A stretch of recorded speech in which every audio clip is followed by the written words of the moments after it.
Shri Raju P Nair, ഈ ഇടതുപക്ഷവുമായി ബന്ധപ്പെട്ട ചർച്ച തുടങ്ങിവെച്ചത് പ്രതിപക്ഷ നേതാവ് വി ഡി സതീശനാണ്. അദ്ദേഹമാണ് ആദ്യം പറഞ്ഞത് ഞങ്ങളാണ് യഥാർത്ഥ ഇടതുപക്ഷമെന്ന്. ഇപ്പോൾ താങ്കളടക്കം അത് ആവർത്തിക്കുകയും ചെയ്യുന്നു.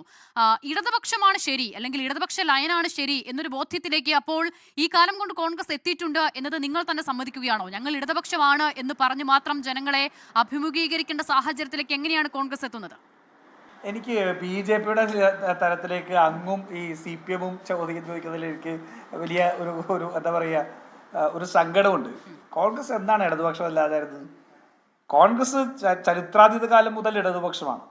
ഞാൻ ചോദിക്കട്ടെ, നെഹ്റുവിനെ പോലെ ഈ രാജ്യത്തെ പരിസ്ഥിതിയെ സംരക്ഷിക്കാൻ വേണ്ടി പ്രവർത്തനം നടത്തിയ ആരെങ്കിലും ഉണ്ടോ? ഇന്ദിരാഗാന്ധിയെ പോലെ നടത്തിയവരാരെങ്കിലും ഉണ്ടോ? ജനങ്ങളുടെ അവകാശങ്ങൾക്ക് വേണ്ടി അവരുടെ വോട്ടിന് ഒരേ മൂല്യം കൊടുത്ത മറ്റ് ഏതെങ്കിലും പാർട്ടി ഉണ്ടോ? അവ ഇവിടുത്തെ പൊതുമേഖലാ സ്ഥാപനങ്ങൾ കെട്ടിപ്പടുക്കുന്നതിൽ പങ്കുവഹിച്ചിട്ടുള്ളത് ഏറ്റവും കോൺഗ്രസ് അല്ലേ പങ്കുവച്ചത്? നിങ്ങൾ എന്താണ് ഇടതുപക്ഷം? ഈ പൊതുമേഖലാ സ്ഥാപനങ്ങളുമൊക്കെ ബന്ധപ്പെട്ട വിഷയം അത് നമുക്ക് അറിയാവുന്നതാണല്ലോ രാജു പി. ഞാൻ അതല്ല ചോദിക്കുന്നത്. അല്ല, ഇടതുപക്ഷം എന്ന് പറഞ്ഞാൽ ഒരിക്കലും CPIM എന്നോ CPM എന്നോ ഒന്നുമില്ല. അത് വിശാലമായ ഒരു ആശയധാരയാണ്. അപ്പോൾ ഈ തെരഞ്ഞെടുപ്പുമായി ബന്ധപ്പെട്ടാണല്ലോ ഞങ്ങളാണ് ഇടതുപക്ഷം എന്നൊരു നറേറ്റീവ് ഇവിടെ ഉണ്ടാകാൻ തുടങ്ങിയത്. അതെങ്ങനെയാണ് ഒരു പെട്ടെന്നൊരു സുപ്രഭാതത്തിൽ ഞങ്ങൾ ഇടതുപക്ഷം എന്ന് പറയേണ്ടി വരുന്നത് എങ്ങനെയാണ് എന്നുള്ളതാണ് എന്റെ ചോദ്യം. പെട്ടെന്നൊരു സുപ്രഭാതത്തിലല്ല. ഈ കോൺഗ്രസ് ചരിത്രാതീത കാലം മുതൽ തന്നെ ഇടതുപക്ഷമാണ്. അതിനകത്ത് യാതൊരു തർക്കമില്ല. നിങ്ങൾ കേരളത്തിൽ ഈ വലതുപക്ഷം എന്ന് പറഞ്ഞാൽ എന്താണെന്ന് ആദ്യം പോയി പഠിക്കും. ബഹുമാനപ്പെട്ട സുരേഷ് ആദ്യം പോയിട്ട് വലതുപക്ഷം എന്താണെന്നുള്ളത് പഠിക്കും, എന്നിട്ട് വന്ന് പറയും. പ്ലീസ് ദയവേത് കാര്യങ്ങൾ മനസ്സിലാക്കൂ.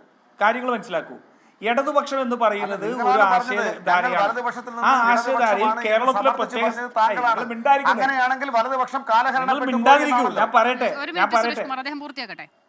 ഞാൻ പറയട്ടെ വലതുപക്ഷം കാലഹരണപ്പെട്ടതല്ല, വലതുപക്ഷം ഈ രാജ്യത്ത് ശക്തിപ്പെടുകയാണ് ചെയ്തത്. വലതുപക്ഷം ഈ രാജ്യത്ത് ശക്തിപ്പെട്ടപ്പോൾ പിണറായി വിജയൻ കേരളത്തിലെ CPM ആ വലതുപക്ഷത്തോട് ചേരുകയാണ് ചെയ്തത്.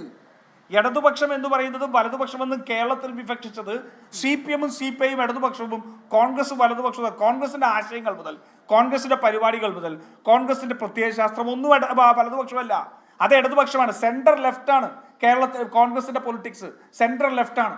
ആ സെന്റർ ലെഫ്റ്റിൽ നിൽക്കുന്ന നെഹ്റു ഈ ക്യാപിറ്റലിസത്തിന്റെ കുറച്ച് ഇതുകൂടി എടുത്തുകൊണ്ടൊരു മിക്സഡ് എക്കണോമിയാണ് ഇന്ത്യയിൽ സ്ഥാപിച്ചത്. ഈ ശ്യാംരാജ് അതിനകത്ത് പഠിച്ചിട്ടില്ല എന്നൊക്കെ പറയുന്ന പൊളിറ്റിക്കൽ സ്റ്റുഡൻറ് എന്നൊക്കെ പറയുന്നത് എനിക്ക് മനസ്സിലാക്കാം. സുരേഷ് കുമാറും ആ അവസ്ഥയിലേക്ക് തന്നെ എത്തിയോ എന്നുള്ളതാണ് എൻ്റെ സംശയം.